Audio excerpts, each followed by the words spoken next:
PVCSM பார்த்துட்ருக்கேன். The volume of cylindrical water tank is 1.078 10 into the power 10 to the power 6 liters. If the diameter of the tank is 7 meter, find its height. ஒரு உருளை வடிவ தண்ணீர் தொட்டியின் கன அளவு 1.078 into 10 to the power 6 litre ஆகும். தொட்டியின் விட்டம் 7 மீட்டர் எனில் அதன் உயரம் காண்க.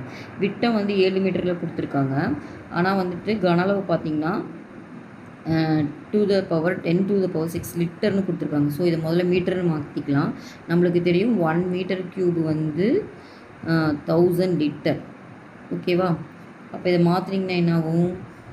1.078 இதை ஒரு 1000 லிட்டர் எடுத்துட்டோம்னா மீதி 1000 இருக்கும். ஓகேவா? 30 எடுத்துகிட்டு மீட்டர் க்யூப்னு போட்டுக்கிறேன். இப்போ இதுவும் மீட்டரில் இருக்குது, இப்போ இதுவும் மீட்டரில் இருக்குது. நம்ம சம் போடலாம். ஓகேவா? இது வந்து சிலிண்ட்ரிக்கல் ஷேப்புன்னு கொடுத்துருக்காங்க. அப்போ அதோட கன அளவு ஃபார்முலா பார்த்தீங்கன்னா πr²h. இது வந்து பாருங்கள், நான் பாயிண்ட் எடுத்துகிட்டு எழுதுறதுக்காக 1078 டிவைட் பை 1000 எழுதிக்கிறேன். ஆல்ரெடி ஒரு 1000 இருக்குது. இந்த 1000 கேன்சல் ஆயிரும். பையோட வேல்யூ நமக்கு தெரியும் 22/7. ஆரோட வேல்யூ வந்து பார்த்திங்கன்னா இங்கே பாருங்கள் கொடுத்துருக்கிறது டி. அப்போ ஆர் வேணும்னா d/2.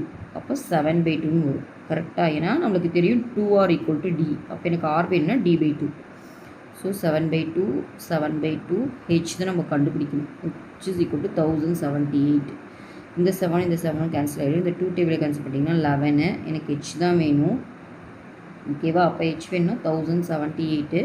இந்த 2 மேலே போயிடும். இந்த 11ம் 7ம் கீழே வந்துடும். ஓகேவா? இந்த 11 டேபிளை கேன்சல் பண்ணுறேன் 1 டைமு. இதை கேன்சல் பண்ணிங்கன்னா 9 டைம் வரும். மீதி 8 இருக்கும். அப்போ 8 டைமு. திரும்ப 7 டேபிளை கேன்சல் பண்ணுங்கள் 1 டைமு.